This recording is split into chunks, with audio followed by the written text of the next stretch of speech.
Bismillahirrahmanirrahim. Assalamualaikum warahmatullahi wabarakatuh. Selamat pagi dan salam sejahtera. Terima kasih rakan saya Nat dan juga Is ya, dan untuk seterusnya Auda lintas langsung dari daerah Tutong. Saya Ernie Sabina Mustafa akan berkongsi juga beberapa maklumat semasa dan juga pengisian pakej program yang disediakan oleh rakan setugas saya. Baik, alhamdulillah keadaan cuaca di sekitar kawasan Pekan Tutong saat ini dalam keadaan mengizinkan cerah.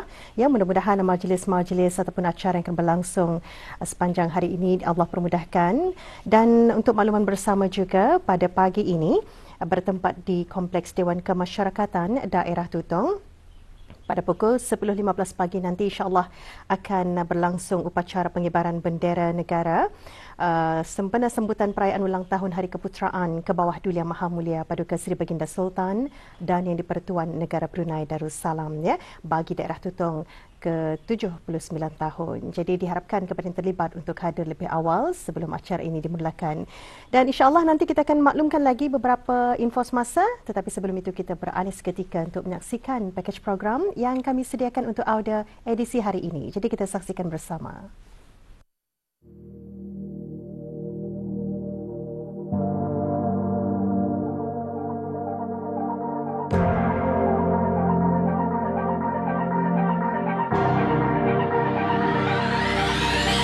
Sektor pertanian merupakan salah satu sektor ekonomi primer terpenting yang mendapat tumpuan dalam perdagangan dunia kerana ia merupakan pembekal makanan dan sumber bahan mentah di samping dapat membantu negara dalam meluaskan peluang pekerjaan juga sebagai penyumbang kepada pendapatan negara khususnya dalam keluaran pertanian tempatan.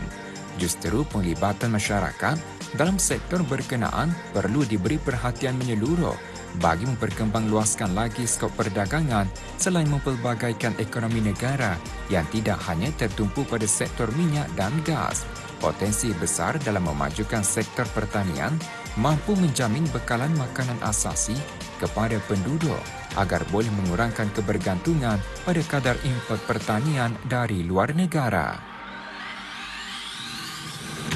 Penglibatan golongan belia amat diperlukan untuk menerajui bidang pertanian sebagai suatu bidang kerjaya yang dapat memenuhi permintaan negara kerana mereka adalah pewaris bangsa yang akan menerajui negara suatu hari nanti.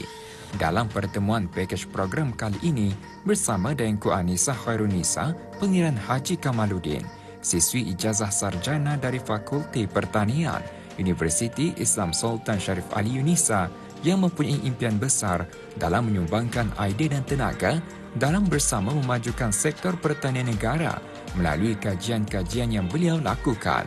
Semangat beliau ini turut didorong oleh hasrat Baginda Sultan yang ingin melihat industri pertanian negara mampu mencapai tahap sara diri yang mencukupi dalam keterjaminan makanan negara. Pada masa ini, saya sedang melanjutkan pengajian di peringkat sarjana dalam program Sains Pertanian secara penyelidikan di Fakulti Pertanian Universiti Islam Sultan Sharif Ali. Fokus kajian saya adalah pemulihan tanah padi yang secara semula jadi bersifat masam ataupun acidic disebabkan pH yang rendah.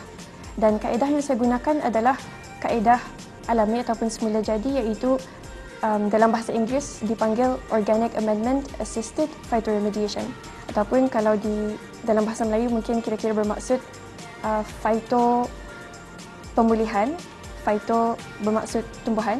Jadinya menggunakan tumbuhan dengan dibantu oleh baja organik untuk memulihkan tanah.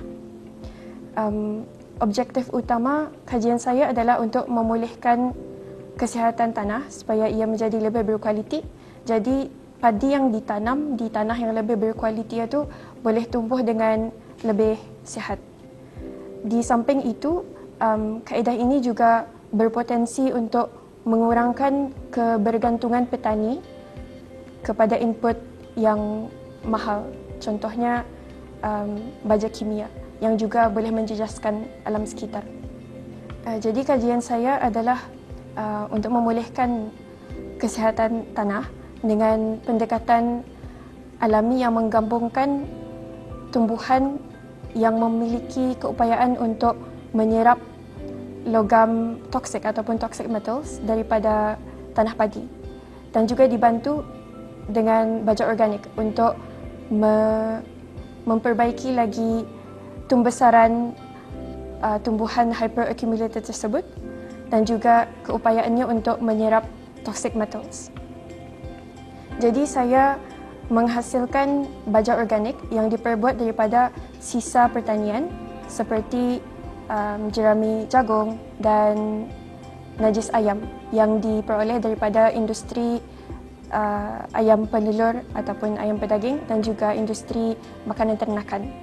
Jadi daripada sisa-sisa ini ditransform ke baja organik yang berkualiti untuk menambah baik tumbesaran kangkung, dan kangkung punya phytoremediation potential, itu untuk menyerap contoh aluminium dan ferum daripada daripada tanah padi. Jadi setelah kangkung ditanam di tanah padi, kangkung dituai, kemudian saya tanam padi di dalam tanah yang telah pulih tersebut. Jadi saya dapati bahawa padi yang ditanam di dalam tanah yang telah dipulihkan oleh kangkung dan juga baja organik tumbuh dengan lebih sihat, iaitu dari segi akar yang sihat dan juga panicle. Keluar panicle lebih awal dalam 10 ke 15 hari lebih awal daripada biasanya. Penyelidikan berinovasi adalah selaras dengan matlamat 3 Wawasan Brunei 2035, iaitu yang menekankan pada pembangunan ekonomi yang dinamik dan berdaya saing melalui pembangunan inovasi dalam sektor pertanian yang berasaskan penyidikan dengan menumpukan kepada pendekatan yang mampu untuk menangani masalah asas tanah pertanian yang secara tidak langsung membantu negara dalam meningkatkan produktiviti pertanian, memperkukuh daya saing sektor makanan dan mengurangkan kebergantungan kepada input pertanian luar seperti dolomite dan baja kimia. Selain itu, dengan keberkesanan kajian kesuburan tanah yang dilakukan, ia berpotensi untuk membangunkan industri padi negara secara lebih mampan dan strategi.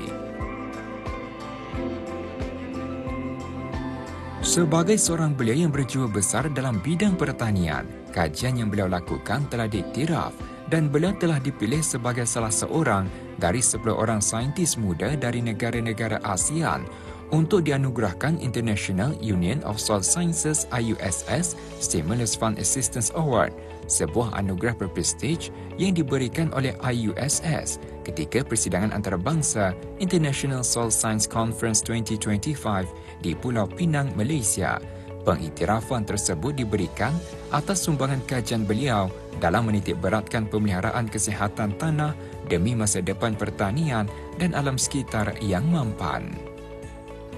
Di masa mendatang, saya berhasrat untuk terus menimba ilmu dan menaik taraf diri lagi agar suatu hari nanti insya-Allah saya boleh menjadi seorang pakar rujuk di dalam bidang ini.